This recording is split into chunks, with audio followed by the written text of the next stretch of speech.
you can just browse through your books because this is a very simple topic. Okay, so I will try to finish what else is with the contraception.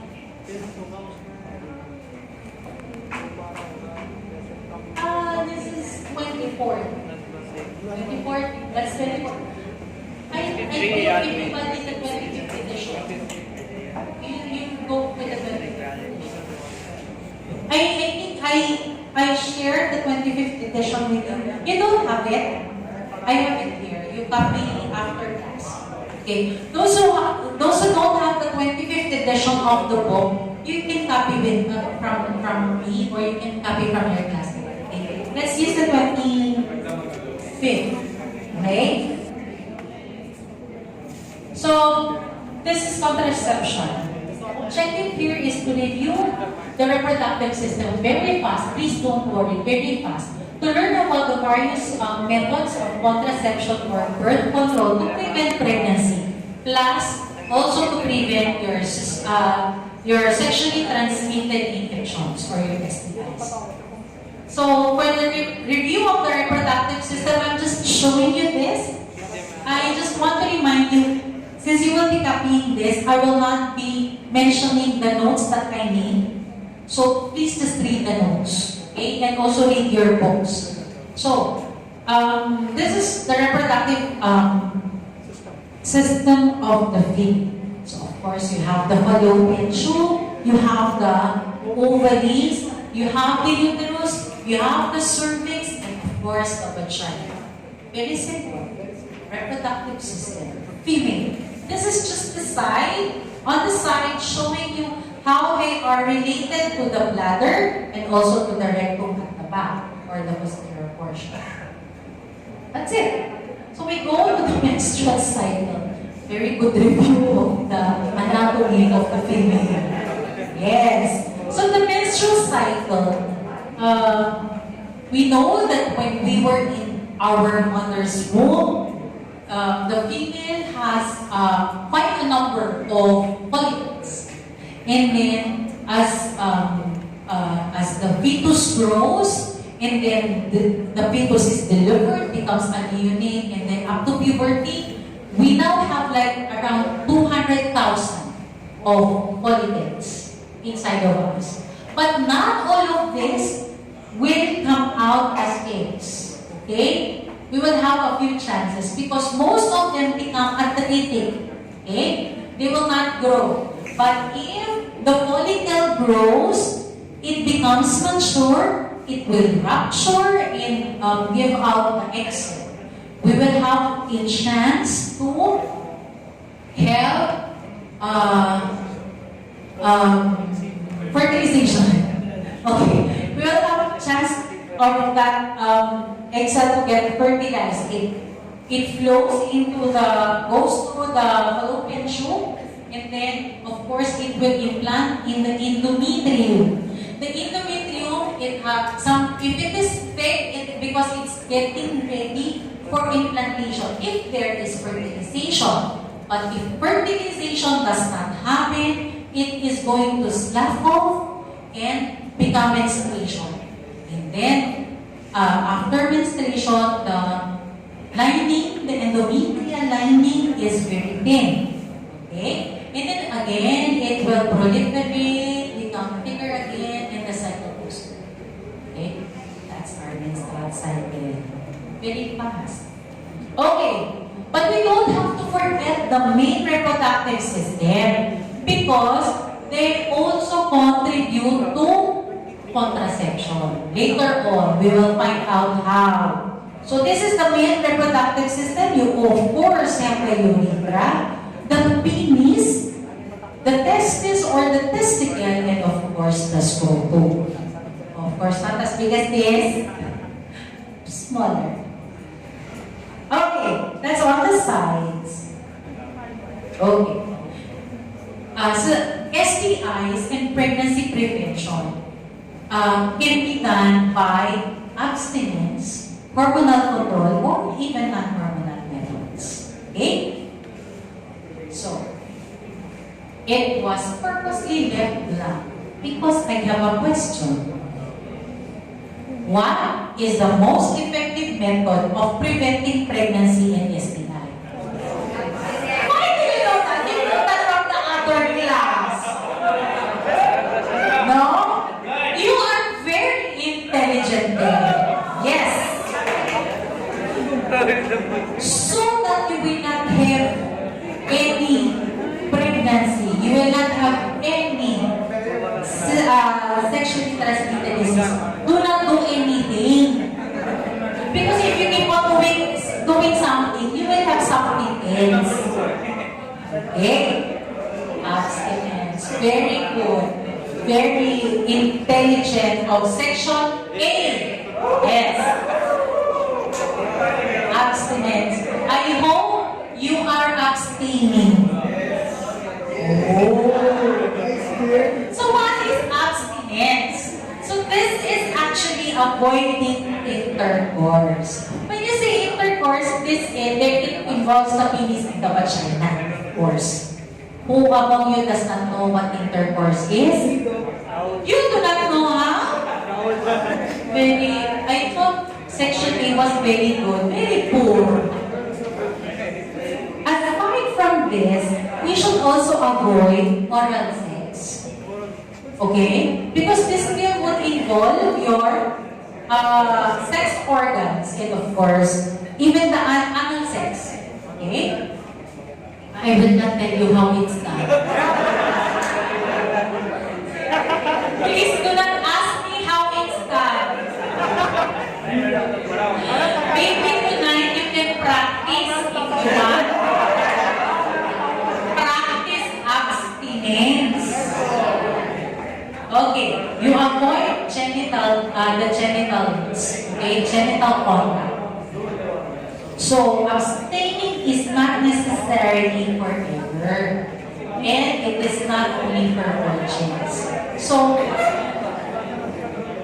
abstinence is actually the 100% effective method to avoid or not to have your sexually transmitted infections. And of course, if you're not doing anything, you will not have pregnancy.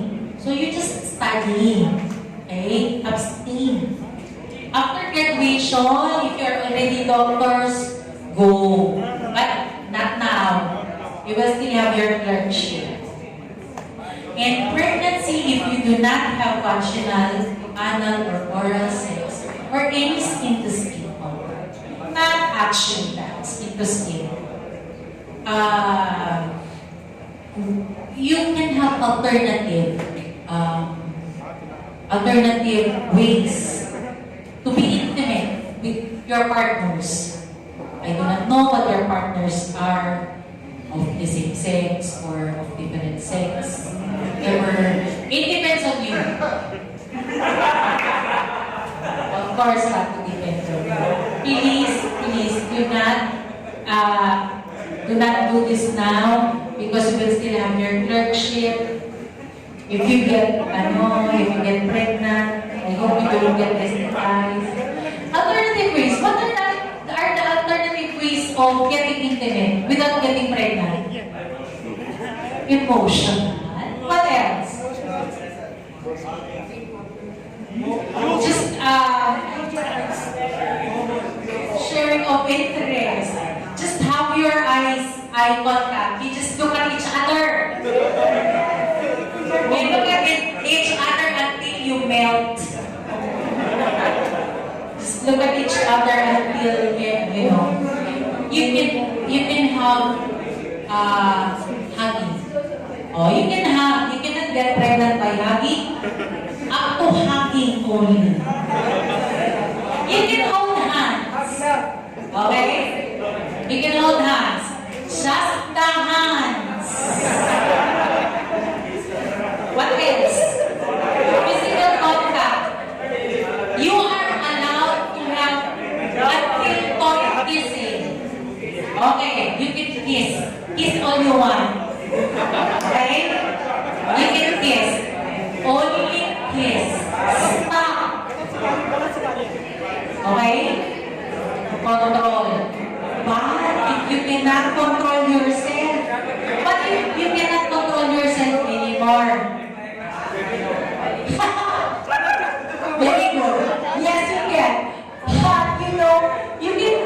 engage in sex, but you can have hormonal methods of birth control. Yes. Okay. Hormonal methods would include the pills. Okay. You take them every day. Okay.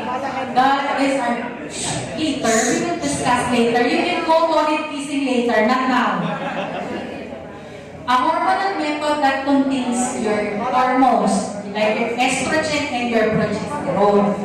Some would be a combination, others would stand alone like your progestins or your progesterone alone. So, what it does is that it prevents the release of mature eggs, it thickens the cervical mucus, it changes the lining of the uterus. It is effective up to 91%. Quite high, 91%. If this is your grade, you will pass.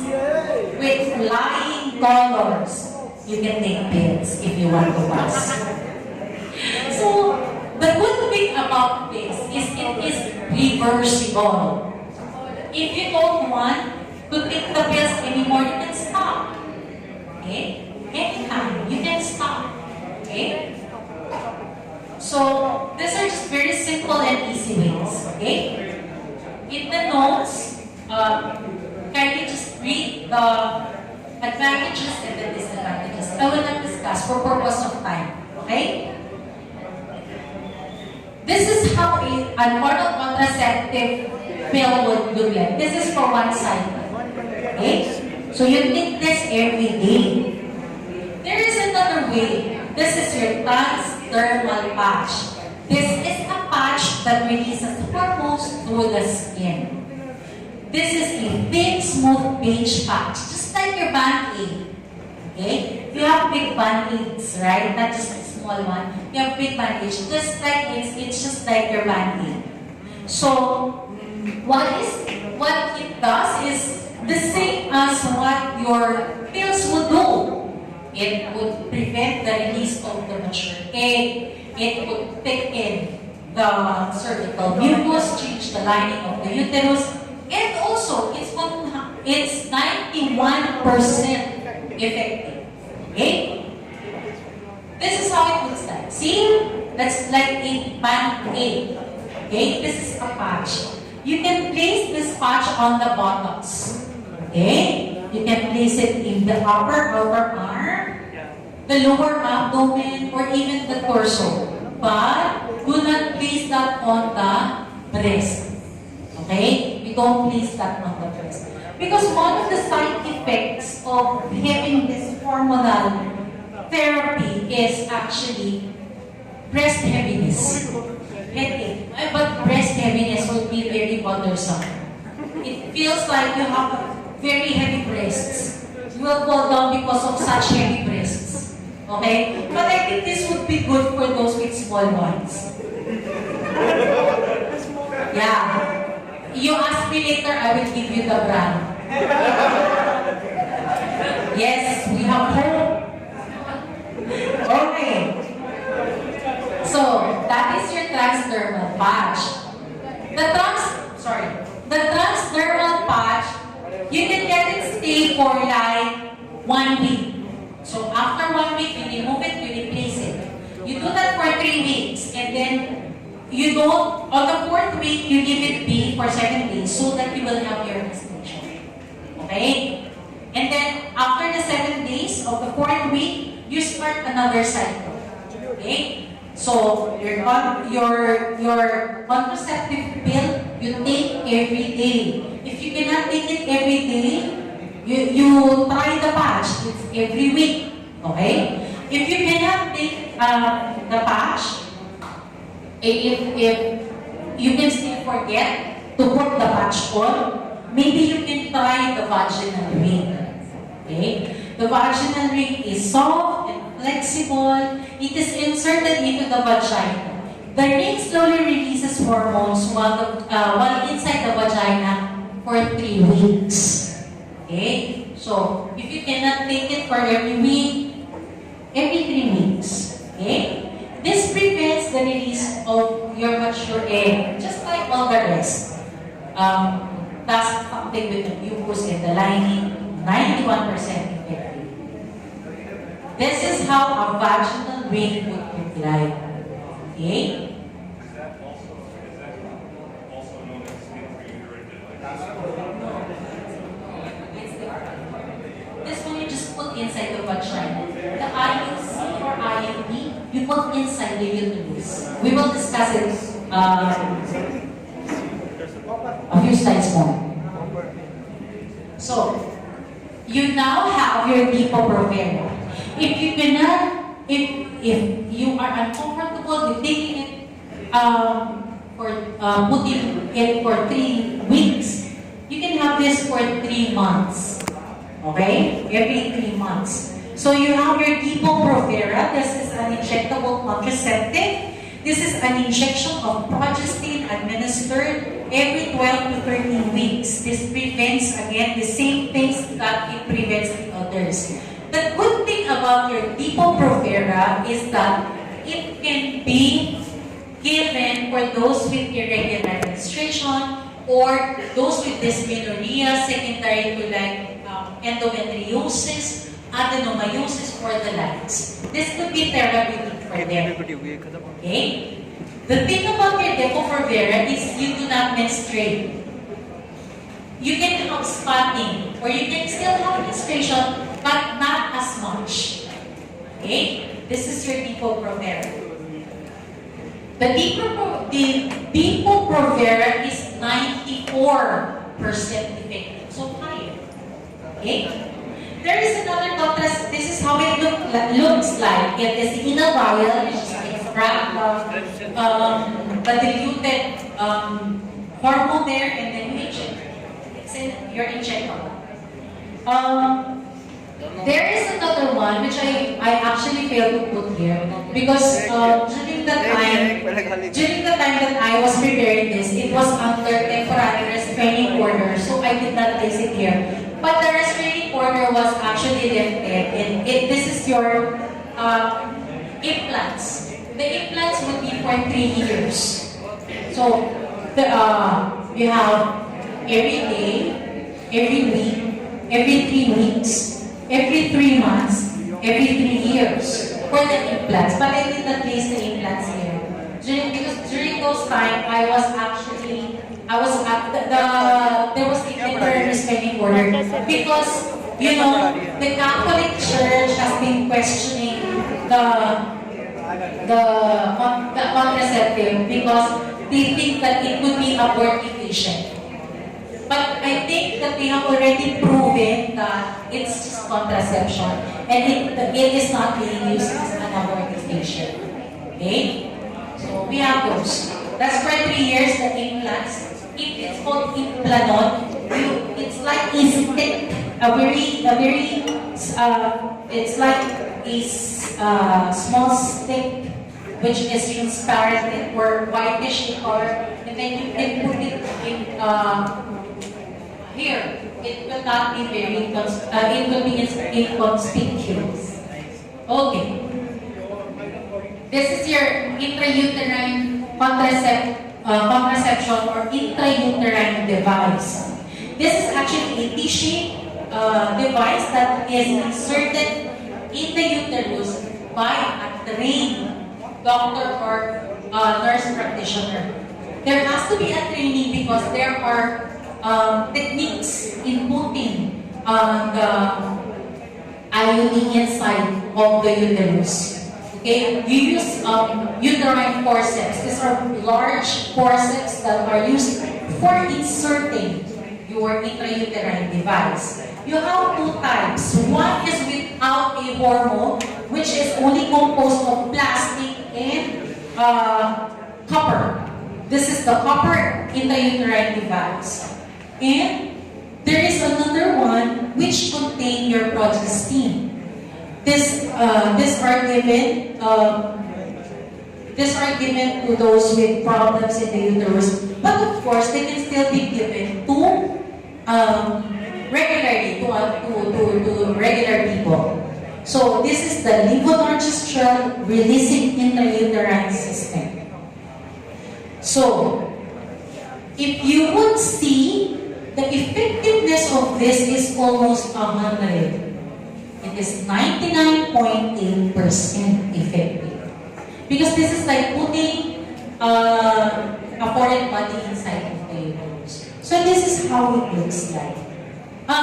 The good thing about this, of your IUD is that it can last for almost 12 years. Okay?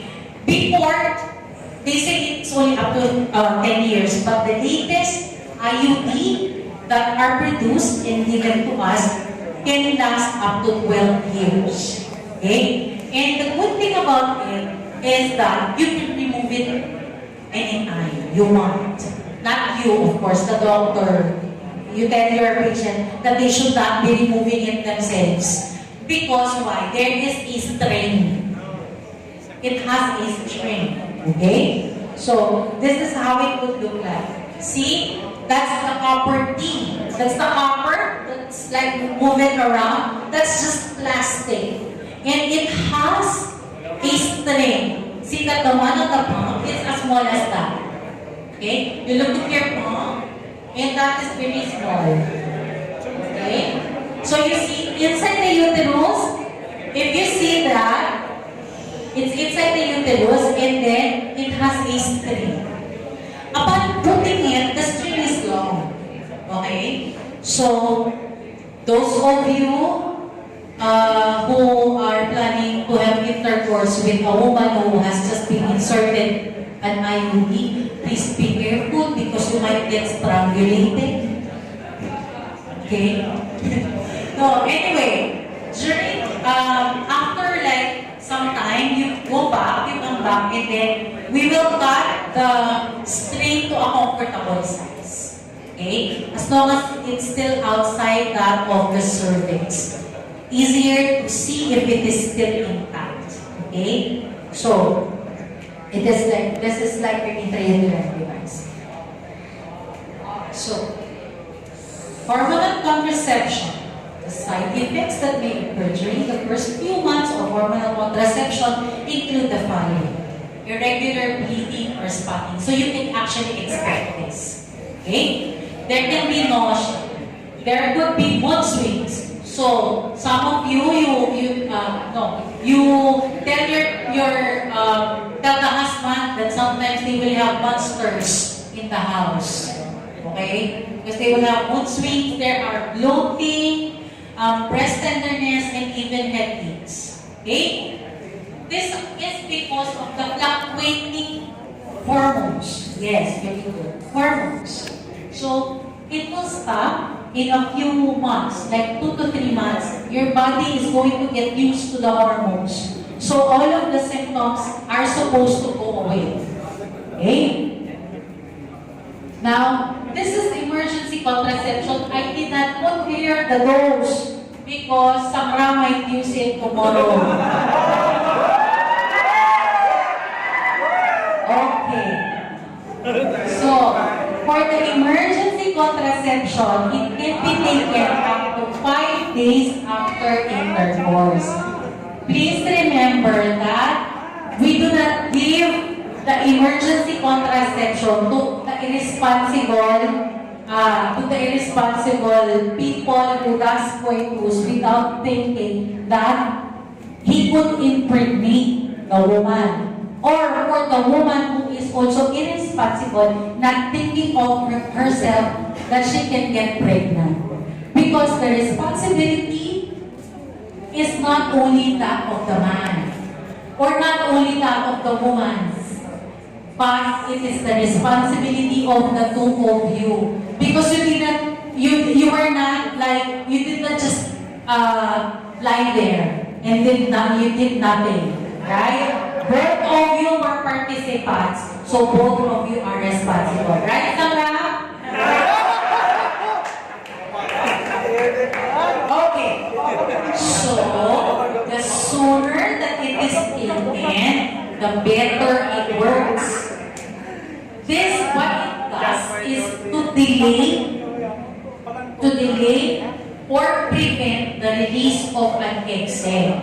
Okay? This may prevent, this is not implementation, but implantation. To prevent implantation of a fertilized egg. Okay. 95% effective if taken within 24 hours after intercourse. But the percentage of effectivity would dwindle with the number of hours. It would be like 58% at around 72 hours. Okay? So the sooner that it is taken, the more that it will be effective. So we go on to the barrier methods. I think this is the favorite of Sahara. This is your non-hormonal contraception. What is this? Condoms. Okay? These are thin latex. My battery is low. Oh my God, I don't have a charger. I will just make this very fast. This is a polyurethane that fits over an erect penis. It catches the sperm during ejaculation to prevent it from entering the vaginal or cervical canal. Please, let's make this fast because we battery is low. Okay.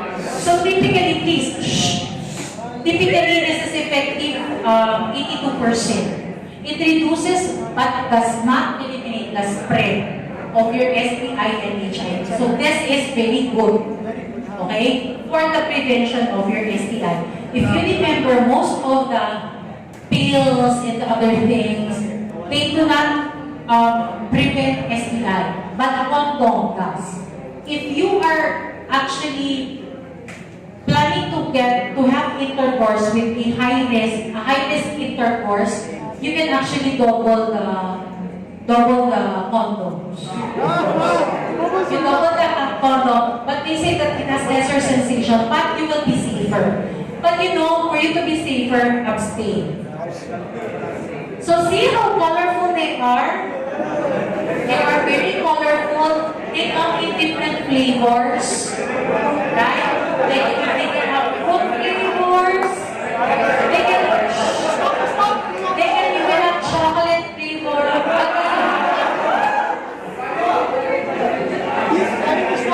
Okay. They can even have dots. They can have stripes or whatever else it is that you want. Okay? Okay. Let's go to the less interesting part, which is the female condom.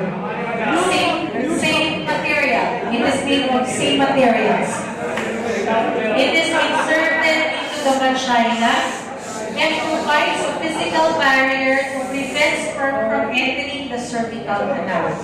The sperm is trapped in the condom, which is thrown away after use. So please, do not reuse your condoms. Okay? No matter how slippery they are, do not reuse them, please. It's 79% effective.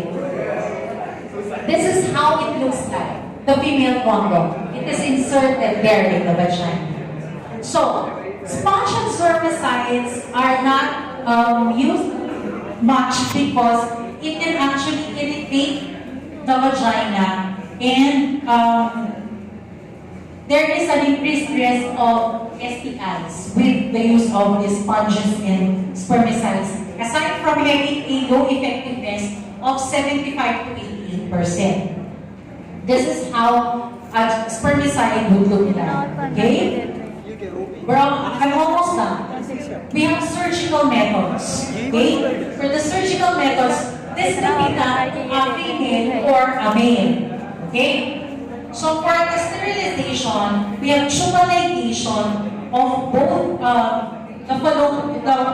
parts of the fallopian tube. A surgical procedure to close or to block the fallopian tubes, ensuring sperm and egg do not meet. Okay? So you cut both. Actually, there is what you call a Pomeroy technique. But what we use is, for me, what I use is the modified Pomeroy technique. Because in the modified Pomeroy technique, you don't just ligate, you crush it, then you cut. That's the modified Pomeroy technique. And there is a another thing. You can actually remove all of the fallopian tube, not just technique. Subjectomy. You can do subjectomy of both the fallopian tube. Remove all of the fallopian tube. Both the fallopian tube. That way, you could make sure that the sterility is very high. Okay?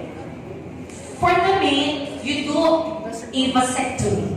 So that is your difference, and this is where you do your, this is the site where you do your vasectomy. This is a surgical procedure to close or to plug the vas deferens. Okay? It has the same concept as your uterine, sorry, not uterine, fallopian tube ligation. So, I think this is my last. Compared